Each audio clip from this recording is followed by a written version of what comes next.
walaal waxay wax u dhaceen anoo dukaankayga ka tagay oo caruurtayda wata ayaa qolada arxan laawayaasha waxay igu xabadeeyeen meeshantan hadda ka dambaysa anoo kala wareegay gaariga rifaas raba inaan u qaado ay igu qabteen dabadeed waxay igu dhifteen 2 xabadood alxamdulillah ilaaha ku mahadsan waxaan uga fakaday xagahayga oo waan ka dhax baxay markii 2 xabadood igu dhifteen dhaawacna iga soo gaaray anoo dhaawaca ayaan la baxsaday caruurtaydii deedna markaan gurigii tagay ka bacdaan isbitaal aaday alxamdulillah ilaaha ku mahadsan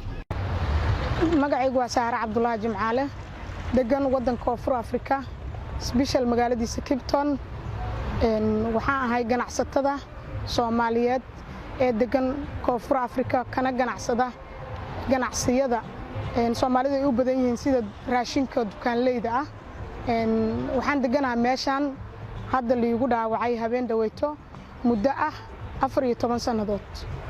alxamdulillah ilaah baa ku mahadsan 14 sano way jireen wax dhac badan oo naloo geystay oo mar iyo 2 iyo 3 aan ahayn laakiin maalin dhaweyd ka hor wax dhaawac ah igama soo gaarin aniga shakhsi ahaantayda